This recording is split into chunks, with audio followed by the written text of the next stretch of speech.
혹시 좀 약간 분량이 뭐 EBS까지 내가 읽는 게 좀 부담스럽다라는 사람들은 그냥 처음부터 자습서를 보세요. 괜찮으니까 처음부터 자습서를 펴서 원문 읽기 귀찮다, 내가 단어 때문에 잘 안 읽힌다라는 사람들은 그냥 처음부터 그냥 바로 자습서 보시고 직독직해를 하면서 그냥 해석을 바로 보세요. 그렇게 해서 내용을 파악하는 게 일단 중요하고 글을 자꾸 눈에다가 읽혀야 돼요. 그러니까 이게 공부라고 하는 게 눈이랑 되게 관련이 되게 높습니다. 이 눈이요, 얼마나 중요하냐면 내가 글을 읽는데 시야가 굉장히 좁은 사람들이 있어요. 특히 영어 단어는 많이 아는데 번역 잘 안 되는 사람들의 특징은 눈이 굉장히 앞쪽에 가 있어요. 그러니까 읽는 데 있어서 어떻게 읽냐면 아주 가까이만 읽어요. 이런 식으로. 그러니까 내용들 자체가 연결이 잘 안 되는 거예요. 근데 이런 거를 늘릴 수 있는 유일한 방법이 뭐가 있냐면은 예를 들면 이런 느낌이에요. Most coaches and athletes have a basic idea. 그러니까 지금 내가 읽는 속도에 맞춰서 눈이 들어가는 거예요. 그러니까 독해 속도가 당연히 느리고 내용이 연결이 안 되는 거예요. 이거를 덩어리채 처리할 수 있는 그런 훈련 같은 게 상당히 중요합니다. 그거는 경험밖에 없어요. 어떤 식으로? 많이 읽는 거. Most coaches and athletes have a basic idea. 이렇게 읽어놓고 아, 기본적인 능력이 있다네. 이런 식으로 내가 함축을 하면서 짧은 단위를 읽으면서 처리해서 연결 이런 식으로 글을 자주 읽어야 돼요. 그래야 독해력이라고 하는 게 생기고 그럼 기본적으로 너네가 지금 빈칸 유형 같은 걸 나랑 하고 있잖아. 그럼 그 유형을 할 때는 어떨까? 굉장히 의식적인 훈련이거든요. 이거는. 저랑 같이 빈칸 문제를 풀고 이런 것들은. 그런 것들은 도움이 안 돼요. 독해력 자체에는 도움이 안 돼요. 오히려 문제 풀이에는 도움이 됩니다. 근데 영어 텍스트를 뭔가 잘 읽히게 하거나 그런 방법이 아니에요. 그렇기 때문에 반드시 사이드로 어떤 훈련을 해주셔야 되냐면은 글을 영문으로 된 거를 많이 읽을 수 있는 훈련을 병행을 해주셔야 내 독해력의 감 자체가 죽지 않는다는 거예요. 그러니까 독해력이라는 건 큰 틀에서 두 가지인데 첫 번째는 기교적으로 읽는 방법이 있고 두 번째는 텍스트로 처리하는 방법이 있어요. 수능 특강은 텍스트로 처리하는 방법이에요. 그래서 읽어오라는 거예요. 저도 그런 식으로 번역을 해서 해설을 최대한 해드리고 있고요. 문제풀이 위주가 아니라. 자, 보세요. 대부분의 코치들과 운동선수들은 이런 경우는 소재 먼저 읽어도 상관없어요. 상황에 대한 자기평가와 스트레스입니다. 자, 이게 무슨 말이냐? 소재는 누가 돼? 스트레스죠. 그럼 앞에 있는 수식어구들은 다 뭐예요? 스트레스는 언제 생긴다? 상황에 대한 자기평가에 따라서 달라진다. 상황에 따른 자기평가에 따라 달라진다. 제가 정말 성실한 친구들 많이 가르쳐봤는데 겸손한 아이들이 수능에서 점수가 안 나와요. 되게 아이러니하죠. 우리는 옛날에 어른들 말씀에 따르면 야, 겸손해야지. 벼는 익으면 익을수록 고개를 숙여. 막 이런 얘기를 많이 들었는데 오히려 겸손할수록 수능에서 저평가를 받아요. 왜 그럴까? 수능 문제에 대해서 뭐라고 스스로 생각한다는 거죠? 이 수능 문제는 나한테 어려운 거야 라고 생각을 하는 거죠. 그러니까 본인이 본인한테 스트레스를 가하니까 어때? 실전에서 성과가 안 나오는 거야. 실전에서. 6월이랑 9월은 좀 약간 달라. 고3 애들은 특히 6월 모의고사 보면은 정신 없다가 봐. 보통 언제 보지? 기말고사 전에. 기말고사 전에. 그럼 제대로 된 평가가 안 나와. 사실 6월 모의고사보다 9월 모의고사가 그래서 더 좋은 평가 지표야. 9월 달에는 다 시험 보거든.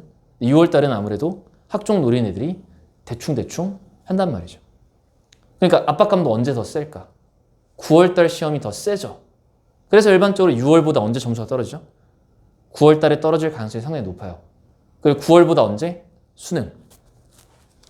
자, 그런 글이에요. 여러분들이 그냥 실생활에서 도움되는 그런 글이에요. 대다수 코치들과 운동선수들은 기본적인 생각이 있는데 스트레스가 무엇인지에 대해서 자, 소재죠. 스트레스가 무엇인가? But they may not fully understand. 하지만 완전히 이해하고 있지 못한다. It's complicated aspect. 자, 이 글은 뭐에 대한 글이다? 스트레스의 복잡한 complicated aspect 측면들에 대해서 얘기를 하겠다. 소재 던져주고 다음 문장 보자. 역시 주어 누구니? 스트레스죠. 스트레스는 상당한 불균형이다. 자, 끝났죠, 주제. 스트레스는 뭐다? 불균형이다. 중요한 키워드. 뭐와 뭐 사이? 자, 이런 표현들. What we believe is demanded of us. 자, 해석해봐. 우리가 믿고 있는 것. 근데 우리가 믿기에 요구되어지는 것. 이런 것들은 왜 노란색 체크해놨냐면은 삽입이야. we believe를 삽입 처리해서 우리가 생각하기에 요구되어지는 것. 누구한테? 우리에게. 그럼 수거 같은 거 외워주면 돼. 어떤 수거로? be demanded of라는 표현은 우리에게 요구된다. 이렇게 해석을 하면 됩니다. 주로 그게 competitive demand, 경쟁적 요소죠. 경쟁이 필요한 요구 조건들. 자, 그리고 between A가 나왔으니까 and 다음에 B가 나와. 여기도 뭐가 보이니? What we perceive our capabilities to be. 자, 지금 보시면 특이하죠? what 다음에 주어 다음에 동사 다음에 목적어가 나왔는데 to be는 뭐냐면 목적격 보호입니다. 목적격 보호에 to be 명사가 나와야 되는데 명사가 빠졌죠. 그래서 뭐 쓰고 있어? 관계대명사 what을 쓰고 있어요. 그럼 번역을 할 때는 우리가 우리의 능력들이 이다. 자, 다시 어떻게 번역했어요? 우리가 우리의 능력들이 되어야 하는 그러한 것. 자, 통처리하면 어떻게 돼요? 우리한테 필요한 능력. 이렇게 처리할 수 있겠죠. 다시 우리가 우리 능력들이 되기를 인식하는 것. 이렇게 번역했습니다. 자, 뭐와 뭐의 불균형이다 스트레스는? 정답이야 이게. 우리한테 요구되어지는 것과 우리가 갖추고 있다라고 생각하는 능력 사이에 무엇이다? 불균형이 스트레스의 원천이다 라는 거예요. 자, 다음 문장. 자, 그래서 여기 보시면 for meeting those demands 그러한 요구들을 충족시키기 위해서 필요한 거라는 거죠. 주로 그게 뭐냐면 개인의 통제감입니다. 개인의 통제감. 학생들이 언제 학원을 제일 많이 끊냐면은 제가 원장님과 조사를 해본 바에 의하면 통제감이 없을 때 끊어요. 그러니까 학원을 다녔는데 나랑 맞다 아니다 약간 이런 느낌 같은 것들 있잖아. 너네 학원 많이 다녔으니까. 나랑 맞으면 뭐죠? 내가 이 학원을 다니면서 선생님을 컨트롤할 수 있을 것 같아. 약간 그런 느낌 있잖아. 선생님이 내 얘기를 들어줄 것 같아. 아니면 두 번째로 내가 지금 숙제가 나오는데 내가 이거 통제 가능한 영역이야. 내가 배우는데 이해는 가. 그럴 때 학원을 다니죠. 언제 안 다녀요? 저 학원 되게 많이 끊어봤거든요. 언제 끊냐면 선생님이 꼰대 같을 때, 얘기가 안 통할 때 전 바로 끊었습니다. 바로 튀었어요. 한 번 수업 듣고 다 런했습니다. 그들은 이제 선생님들은 정말 많이 열받았겠죠. 오, 수업 잘 들었는데 왜 튀었지? 아, 무서워서 튀었어요 다. 이 사람이 나를 자꾸 통제할 것 같아서. 통제감 진짜 싫거든요. 자, 뭐 그런 식으로 여러분들도 생각해 주시면 좋을 것 같아요. For situations in which success is important. 자, 보시면 아무 때나 튀는 게 아니라 런하는 게 아니라 성공이 중요한 그런 특히 상황들에 대해서 도망이래. 스트레스가 발생한다라는 거죠. 자, 따라서 perception이 왜 나왔을까 그러면 결국은 이거는 불균형이라고 하는 너무 색깔을 너무 많이 칠해놨나 봐. 불균형이라는 데서 오는 뭐 인식의 핵심이거든요. 인식들은 not competitive demands themselves. 경쟁적인 요구 조건들 그 자체로가 아니라 인식들이 determine the amount, nature of stress we experience. 우리가 경험하는 스트레스의 양과 스트레스의 본질을 결정짓는 겁니다. 자, 지금까지가 다 아주 많은 키워드가 반복이 됐죠. 자, 다음 문장에 보시면 셀프 토크라는 단어가 나오죠. 이게 뭐냐면 셀프 토크라고 하는 것의 전제는 그럼 결국 셀프 토크는 뭘까? 자기 스스로한테 인식하는 그런 거를 말하는 거거든. 그러한 것의 전제는 다음과 같다.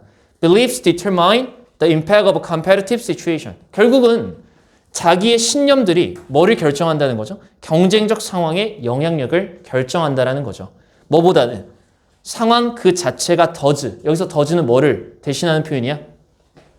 determine을 받아주는 표현이죠. 상황 그 자체가 결정짓기보다는 자기가 뭐 한다? 자기의 어떤 신념이 관련이 되어 있는 것이다. 수능 쉽네라고 생각하는 사람들은 수능 쉬워요. 진짜로. 아까 내가 논리 얘기했죠. if not. 이거 쉽다라고 생각하는 사람은 쉽게 느껴지겠죠. 반대로 그런 걸 평상시에 싫어했던 믿음을 갖고 있던 사람들은 제 수업이 정말 짜증이 나겠죠. 쓸데없이 자꾸 글도 안 읽고 자꾸 수학처럼 설명을 하니까. 자, 결국은 믿음이 중요한 영역이다. Our thoughts are more responsible for our action. 우리 행동에 책임이 있는 건 누구죠? 생각들. Then are the situation we practice and compete in. 자, 똑같은 표현이 너무 이렇게 반복이 많이 됩니다. 우리가 연습하고 경쟁하는 상황들이 그러하기보다. 여기는 뭐가 나왔어? 도치가 됐죠? 왜 도치가 됐어? R이 앞에 있는 뭘 받아주는 거야? are responsible이라는 어구를 받아줘서 대신 나왔기 때문에 지금 주어랑 도치랑 동사랑 도치가 된 겁니다. 자, 이렇게 하나하나 다 보세요. 나중에 지문들 집에 가서. 자, 정답은 아까 나왔기 때문에 이 문장만 하고 다음 지문으로 넘어갈게요. 자, 보세요. 이 when 나왔죠. 오늘 배운 거랑만 연관을 좀 시켜보도록 하겠습니다. 자, when이 나오면은 조건이라 그랬어요. 자, 우리 자기평가, appraisal이라는 표현 자체는 자기평가를 말하는 거고 결국 belief를 지칭하는 단어입니다. 우리에 대한 믿음이 긍정적일 때는 우리는 힘든 상황을 view A as B예요.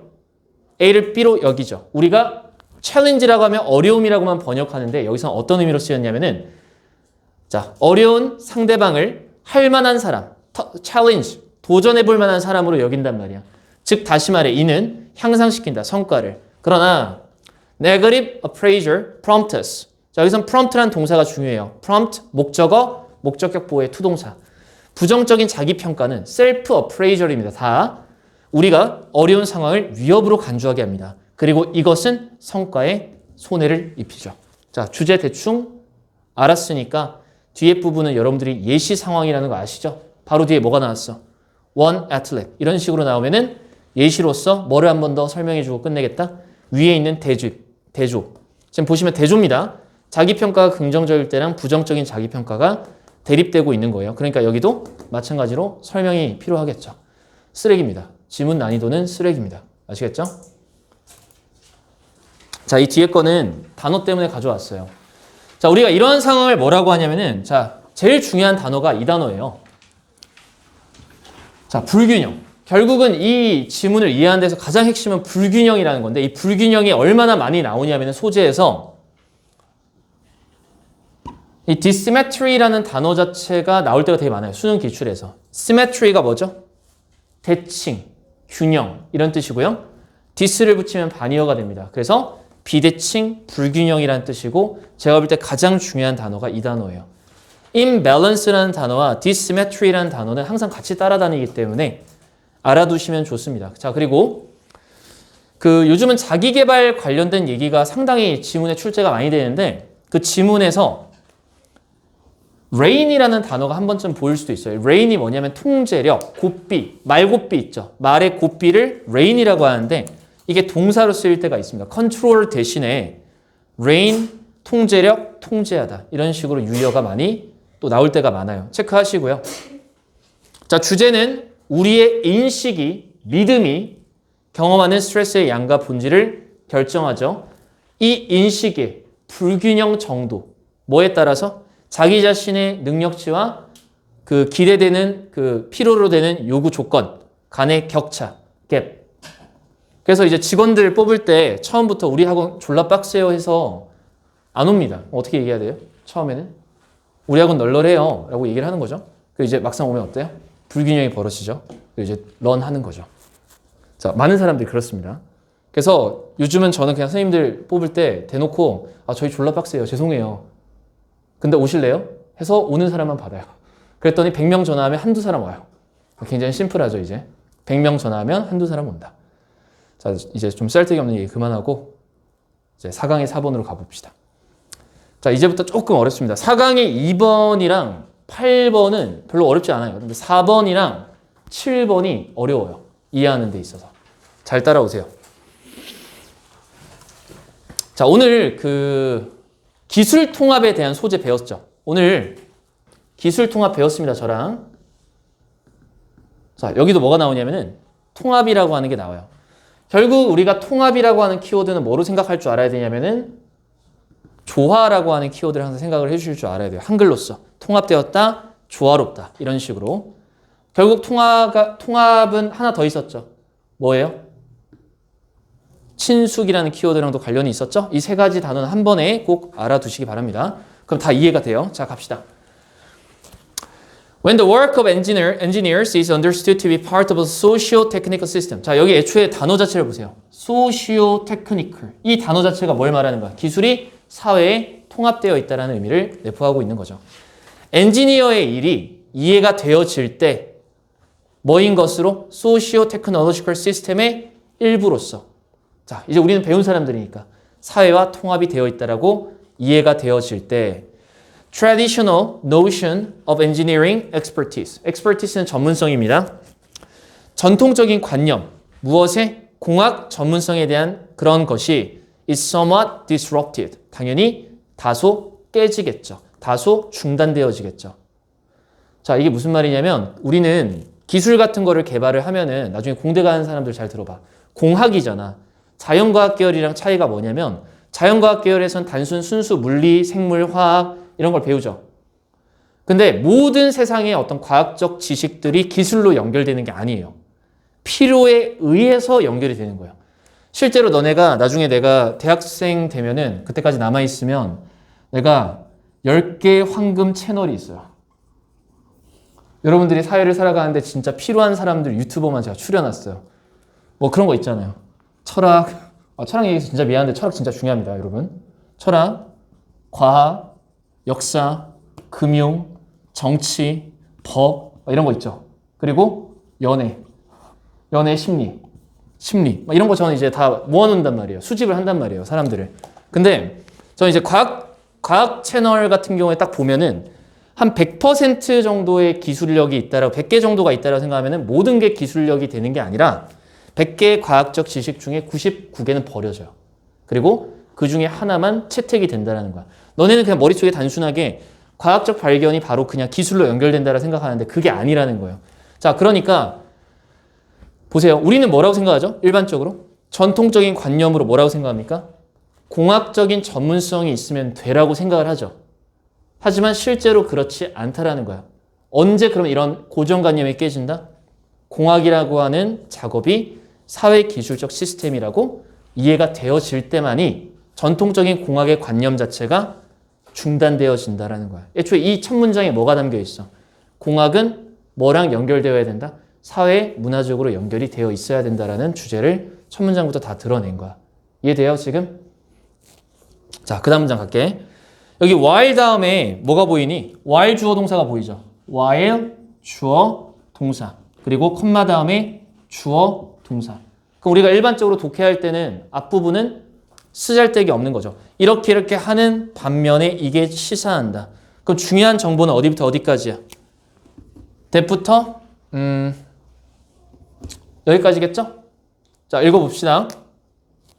공학적 전문성이 전통적으로 초점을 맞춰왔다. 초점을 맞춰줘왔다. 어디에? 소위 불리는 기술적인 측면들. 그들의 작업의 기술적인 측면들에 초점이 맞춰졌던 반면에 사회기술적 시스템에 대한 관심은 시사한다. 자, 공학이라고 하는 것 자체가 undertaking은 착수입니다. 공학적 착수들은 수반된다.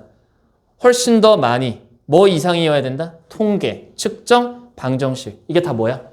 기술적 측면들이야. 다시 기술 1, 2, 3 이상이어야 된다라는 거야. 이상이어야 된다.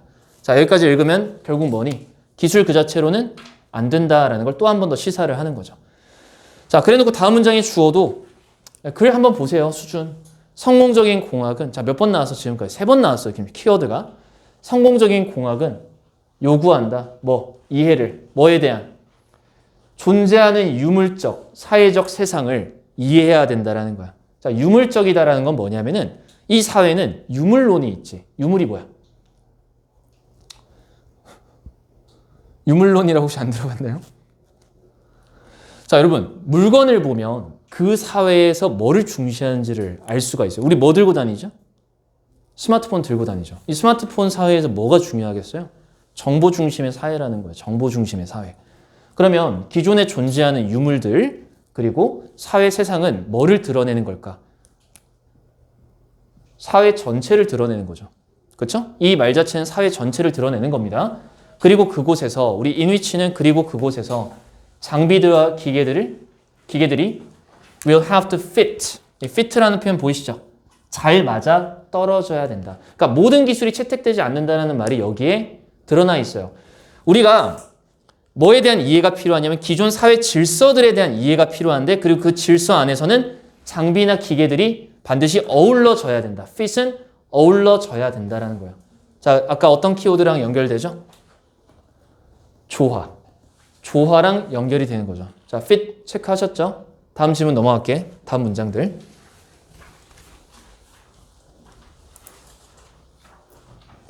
자, 지금 보시면 여기도 또 fit together 한 번 더 나왔습니다. 첫 문장에 fit together 한 번 더 나온 거 눈에 보이시죠? 공학적 지식은 합쳐져야 된다. 이게 바로 뭐야? 조화가 되어져야 된다. 무엇과? 다른 형태의 지식들과. 그러니까 여러 가지 지식들이 있는데 그 지식들과 어우러져야 되고 공학적 전문성은 not simply in the technical. 여긴 나데이 법비가 또 한 번 나왔어요. 기술적인 게 아니라 오히려 어디에 속하게 되는 것이다? 기술을 통합시키는 것과 관련이 있다. 많은 다른 종류의 지식. 자, 이 지식은 단순 지식을 넘어서 사회의 어떤 그런 것들을 말하는 거예요. 자, engineers are experts. 그래서 공학자들은 전문가들입니다. 왜냐? 그들이 어떤 능력이 있기 때문에 제품을 설계할 수 있는 능력이 있기 때문에. 그런데 뭐를 고려해야 돼? 그리고 뭐를 갖다가 합쳐야 돼? complex world of people. 복잡한 사람들. 그러니까 사람들의 복잡성. 사람들의 복잡성을 뭐 해야 돼? 고려하고 딱 들어맞게 해야 된다는 거야. 메시 소재라는 말 혹시 아세요? 그러면 넘어가세요. 그냥 메시는 별주 단어. 자, 넘어갈게. 너네 반응 좀 해줘. 너무 힘들어. 자, 그 다음에 보시면 사람들, 관계들, 제도들. 제도라는 게 뭐야? 사회, 그리고 유물들, 물건들. 자, 끝낼게요. 공학자들이 명심할 때 가치관이나 정치들이 that are promoted by their creation. 자신의 창조물에 의해서 향상될 수도 있고 약화될 수도 있다. 무엇이? 가치관이나 정치 같은 것들이. 그런 거를 갖다가 명심할 때 결국 이건 뭐랑 똑같은 거야? 기술을 사회적으로 통합시킬 때 they are more likely to have the effects they intend. 자, 그 기술들은 더 많은 영향력을 가지게 될 것이다. 그들이 의도한. 자, 그럼 결국 주제는 뭐야? 처음부터 끝까지? 공학은 반드시 뭐랑 연결되어 있다? 사회와 연결이 되어 있어야만 한다. 통합이 되어 있어야만 한다. 자, 내가 애들한테 맨날 얘기해 주는 게 니네 요즘 전기차 많이 보는데 그 전기차가 언제 만들어졌다고요? 1910년입니다, 여러분. 1910년입니다. 절대 2000년에 나온 기술이 아닙니다. 에디슨의 라이벌이 있었는데 에디슨이 전구 발명한 사람은 아시죠? 저희 어릴 때 위인전을 하도 많이 읽어서 특히 미국 사람들 위인전을 제가 미국에서 교육받았기 때문에 진짜 많이 읽었는데 니콜라 테슬라라고 하는 사람이 있어요. 에디슨의 라이벌인데 그 사람이 이미 전기자동차를 만들었었다라는 그런 얘기가 있더라고요. 그러니까 결국 기술은 오랜 시간이 지나서 너네가 이제 스마트폰 같은 경우도 원래 있었을 수 있습니다. 그러니까 무슨 얘기냐면 1990년대 만들어졌을 수 있는데 그걸 갖다가 세상에 안 내놓은 거죠. 그리고 나서 시간이 한참 흐른 뒤에 내놓아진 거죠. 어떤 특정한 목적을 가지고. 요즘 막 메타버스 얘기 되게 많이 하잖아요. 자, 할 얘기가 많지만 생략하고 밑에 단어나 좀 살펴볼게요. 자, 이거 왼쪽은 다 아시죠? 오늘 했었던 기출이니까 integrate, integrated. 자, 오른쪽에 있는 단어 보세요. merge, 어울러지다. 자, merge라는 단어 꼭 알아두세요. merge는 합병시키다라는 뜻이 있어요. 합병시키다, 통합시키다. 같이 알아두세요. merge라는 단어. 그리고 오른쪽에 조화라는 단어는 harmony는 너무 쉬우니까 reconciliation. 자, reconcile, 조화롭게 만들다라는 뜻입니다. reconcile. 별주 단어급인데 그냥 제가 넣어놨으니까 참고만. 외우지 마시고 이런 단어가 있구나. 자, 4강의 7번.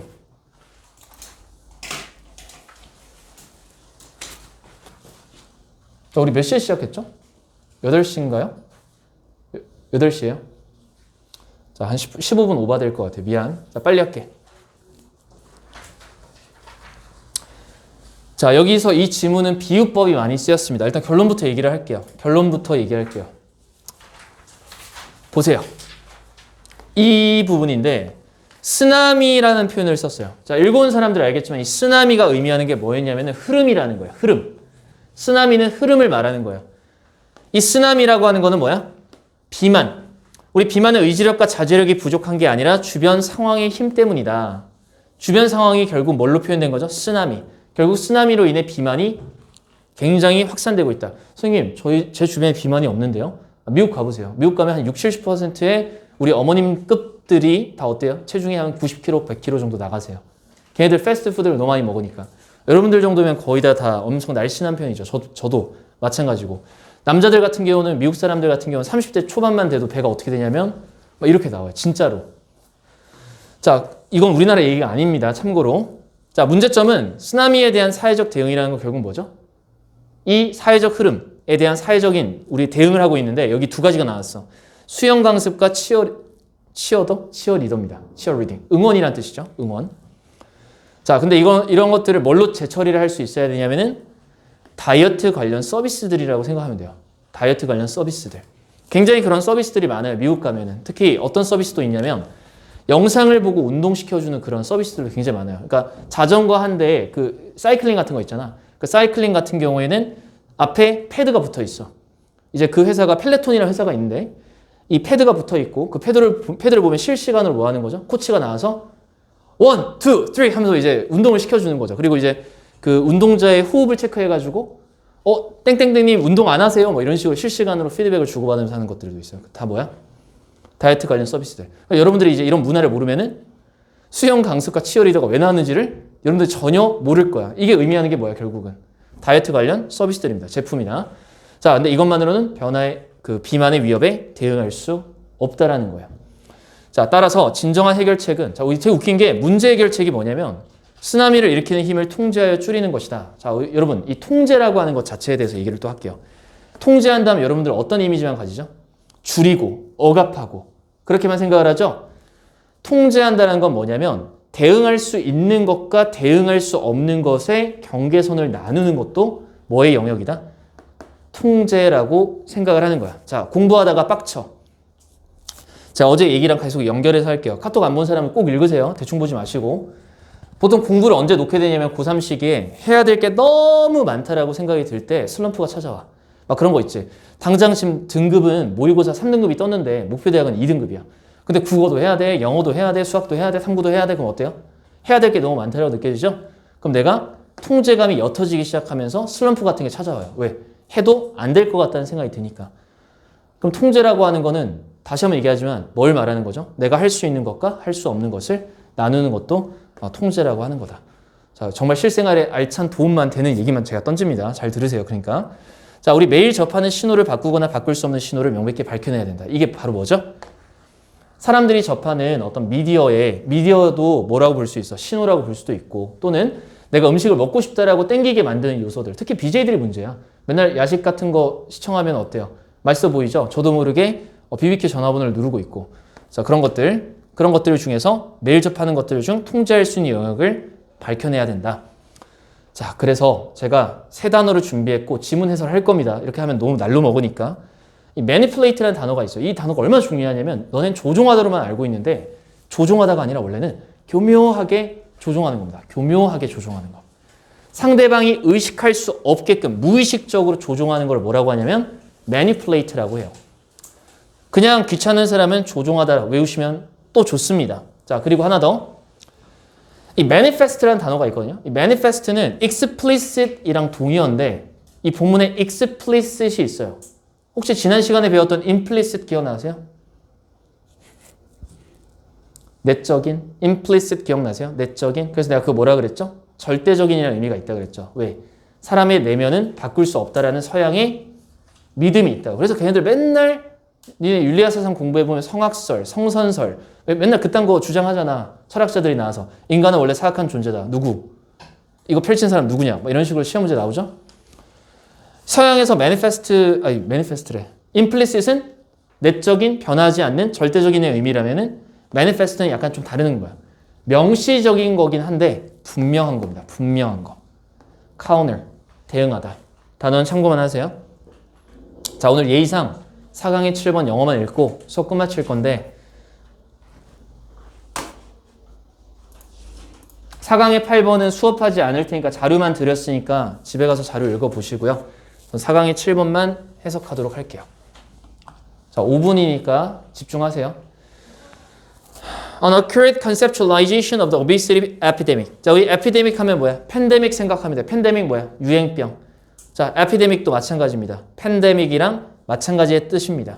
비만이라는 유행이죠. 비만이라는 유행의 정확한 개념화는. 자, 너네 conceptualization이라는 단어 개념화가 뭐냐면은 원인 같은 걸 진단하는 걸 개념화라고 해요. 원인과 결과의 관계를 증명하는 거. 그런 걸 개념화라고 하는데 단순히 개념화라고 하면 와닿지 않아요. 다음과 같습니다. People are responding to the forces. 사람들이 지금 힘들에 반응을 하고 있는 거다. 힘, force. In the environment, 환경에서의. 뭐보다는 rather than lacking in willpower, self-control. 의지력이나 자기 통제 부족이 아니라. 비만의 원흉은 뭐 때문이다? 여러 가지 사회적 힘들, 이 힘들에 반응하기 때문에 어떻다? 비만이라는 유행병이 생겨나고 있다. 비만의 원인에 대해서 얘기하는 거야. 그래서 수능 지문에서 conceptualization 하면은 원인이라고 생각해도 상관없어. 원인, 원흉. 자, 그 다음 문장. 메타포라가 나왔죠. 은유입니다. 자, 이 상황을, 힘을 은유했다라는 거야. 은유는 more truly capture the phenomenon. 이 현상을 더 잘 나타낼 수 있는. 캡처는 사로잡다인데 여기서는 나타내다라고 해석을 할게요. 그런 은유는 바로 쓰나미라는 용어가 되겠습니다. 쓰나미. 아까 얘기했죠? 환경적인 쓰나미라고 표현했어요. 자, 이 환경을 자연환경 생각하면 곤란하죠? 사람들의 주변부를 말하는 겁니다. 여러 가지 신호들과 자극들, 신호와 자극들의 이런 환경적 쓰나미는 artificially, 인위적으로 make people hungry, 사람들을 배고프게 만듭니다. and lead, 그리고 이끕니다. them, 그들로 하여금 unintentionally, 진짜 중요한 단어죠. 무의식적으로 지나치게 소비하게끔. 무의식적으로 지나치게 소비하게끔. 그래서 엄청나게 앉아서 있게끔. 자, 엄청나게 앉아서 있게끔 한다라는 거죠. 자, 나중에 직업을 가지면 너네 머릿속에 은연중에 뭐가 있냐면 서서 일하는 직업은 3D라고 생각을 할 거고 앉아서 일하는 직업을 뭐라고 생각해? 사무직이라고 생각할 거 아니야. 그럼 물어봐 대부분. 혹시 몸 쓰는 일하고 싶니? 우리 대부분 어떤 사람들이야? 우리 곱게 자란 사람들이잖아. 그럼 대부분 뭐라고 생각해? 저 앉아서 일하는 사람이 되고 싶어요 라고 우리는 다 생각을 하잖아요. 그쵸? 근데 진짜 함정이 뭔지 아세요? 업무 중에 가장 강도가 높은 건 의사입니다. 의사 되면 되게 좋을 것 같지만 실제로 엄청난 3D죠. 진짜 힘듭니다. 제가 그 의대 간 친구들 그 얘기들 좀 들어봤는데 하루 16시간 근무하는데 몇 시간 서 있어야 돼? 12시간 서 있어야 돼. 그러니까 사실은 받은 만큼 일하는 거죠. 그렇게 치면은. 자, 보시면 그래서 이런 것들이 다 뭐죠? 힘들이라는 거예요. 은연중에 우리가 앉아있게끔 하고 더 많이 뭔가 먹게끔 하는 거. 난 특히 마카롱 이거 있잖아. 나 진짜 이거 진짜 신기하다 생각하는 게 마카롱이 뭘로 만들죠? 설탕이죠, 설탕. 근데 그걸 우리는 좋아하잖아요. 근데 나는 내가 진짜 이해가 안 갔던 게 저걸 왜 먹지, 여자들이? 막 이런 생각을 했어, 내가 처음에. 이게 왜 인기가 많지? 맛있잖아. 그쵸, 맛있잖아. 근데 우리는 밥을 먹고 친구랑 만나서 커피숍 가서 케이크나 마카롱 하나 정도는 먹어줘야 된다는 생각을 우리가 머릿속에 갖고 있다라고 생각해봐. 누가 세뇌시킨 걸까? 인스타와 페이스북이 세뇌시킨 거죠. 누구를? 여러분들을. 그리고 베스킨라빈스도 마찬가지고. 자, 이런 것들을 다 뭐라고 하는 거야? 넘어갔어, 그냥. 잠깐만. 그런 것들을 여기서 힘들이라고 하는 겁니다. 자, 이제 금방 끝낼게요. 또 societal response to the tsunami. 자, 그래서 이러한 힘들에 대한 사회적 대응책은 has been, 이때까지 뭐여왔다? 제공하는 것이어 왔다. 예를 들면 스위밍 레슨이나 치어리더들을, 응원단들을 갖다가 하는 거였다고. 살 좀 빼세요. 우리 같이 운동해서 살 빼요. 당신 할 수 있어요. 자, 우리 뭐 체육관에서 다이어트 프로그램 있어요. 뭐 이런 식으로. The response has clearly not been proportional to the threat. 위협에 비례하지 않았다. 이게 무슨 말일까? 위협만큼 이 서비스가 질이 높지가 않다는 거죠. 그만큼 못 잡고 있다. 이 비만을 잡을 수 있는 힘이 없다라는 겁니다. 자, 사람들은 자신의 이 신호들에 대한 반응을 바꿀 수 없다. 자, 우리는 그냥 적응해서 살잖아요. 그들이 인식하지 못하는 단서들, 무의식적으로 받아들인 단서들에 이런 반응들을 해야 되는데 이 반응들을 바꿀 수가 없습니다. 저절로 그냥 먹게 되죠. Unless we focus on more appropriate response. 자, 우리가 집중하지 않는다면 더 적절한 반응 체계, 비만 유행병은 계속될 거다. 자, 그래서 마지막 문장까지 진정한 해결책은, 자, 해결책 제시했죠. 해결책은 컨트롤하는 것이다. 그리고 줄이는 것이다. 그런 힘들을. 자, 이 컨트롤은 뭐라고요? 바꿀 수 있는 것과 바꿀 수 없는 거를 분리시키는 거. 그리고 나서 줄여야겠죠. 이 힘들을. 쓰나미를 유발시키고 있는 change the cues. 그리고 이 신호들, 먹어라의 신호들을 바꾸는 겁니다. 우리가 일상 기반에서 노출되어져 있고 있는 또는 make explicit. 이거 뭐죠? 명시하는 거예요. 명시하는 거. 대놓고 단서들을 명시하는 거야. 우리가 바꿀 수 없는. 자, 왜 이런 걸 해야 될까? 바꿀 수 없는 거를 드러내면은 사람들이 그런 생각에 대해서 받아들이게 돼요. 예를 들면 너네 있잖아. 고3 때 공부 열심히 하잖아. 언제 제일 하기 싫었어? 중학교 3학년 2학년 때. 그때 진짜 하기 싫었을 거야. 근데 사촌 형이나 사촌 오빠나 사촌 언니가 놀러 왔어. 했는데 공부 되게 잘했다 들었는데 재수 중이야. 그래서 되게 몰골이 피폐해져 보여. 그거 보면 우리는 어떤 생각하게 되죠? 아, 고3 때는 다 저렇구나. 나도 열심히 살아야겠다. 뭐 이런 생각을 할 수가 있겠죠? 명시하는 것 자체가 중요하다라는 겁니다. 자, 그리고 나서 드디어 도치구문, only then, 부정어죠. 부정어 뒤에는 뭐와 뭐가 도치가 된다? 동사와 주어가 도치가 됩니다. 그때가 돼서야만, 자, 이때 then이 얼마나 중요하냐면 앞에 있는 문장 통째로를 then으로 지칭하는 거야. 이거 뭐니? 빈칸에 빈칸에 여기 뚫렸다라고 생각해봐. 그럼 이거 메커니즘 뭐야? 오늘 배운 거 그대로 응용해 줄게. 여기 빈칸 뚫려 있어. 뭐야? 인과. 인과야. 다시 한번 얘기할게. 그때가 되어서야만 이라는 문장이 나오면은 앞문장의 결과야. 앞문장에서 뭐라 그랬어? 통제해야 된다. 그리고 명시해야 된다. 이렇게 얘기했잖아. 그러면 사람들은 뭐 할 수 있게 됐다? 잘 활용할 수 있게 된다. 무엇을? 스위밍 레슨, 수영 강습들을. 진짜 수영 강습 아닌 거 아시죠? 비유법입니다. 비유법. 쓰나미에 대응할 수 있는 대응책들을 말하는 거예요. 그들이 받았던. 그리고 나서 스스로를 에너지 균형의 상태로. 자, 두 번째 중요한 거. into 다음에 명사가 나오면 상태라고 해석을 하세요. 에너지 균형 상태로 스스로를 둘 수 있게 된다. 이런 식으로. 그들의 개인의 선호도에 따라서. 자, 비만을 퇴치하려면 뭐가 필요하다라는 거죠? 왜 갑자기 뒤로 가니? 쓰나미를 일으키는 힘을 통제하고 줄이는 것. 통제는 뭐? 통제할 수 있는 것과 없는 것을 분리시키는 것. 명시하는 것. 통제할 수 없는 건 명시하는 것. 그래서 힘을 줄여야 된다. 자, 뒤에는 여러분들이 집에서 단어는 꼭 보세요. 보이시죠? explicit. 3강에서 뭐 배웠다? implicit 배웠습니다. 3강에서. 그리고 제발 한 번만 읽어주세요. 선정된 지문들은 한 번만 읽어주세요. 5강이랑 6강도 제가 2개씩 뽑았습니다. 5강 2개, 6강 2개입니다. 영어 단어 공부하기 위해서 수업을 듣는다라고 생각을 해주시고 소재 공부하기 위해서 수업을 듣는다라고 제발 좀 생각해 주세요. 고3들은 그리고 EBS 아직도 안 왔나? 문제를 풀어보세요. 고3들은 문제가 그렇게 좋지는 않지만 그래도 문제풀이를 한번 해보세요. 자, 수업 끝낼게요. 고생했습니다.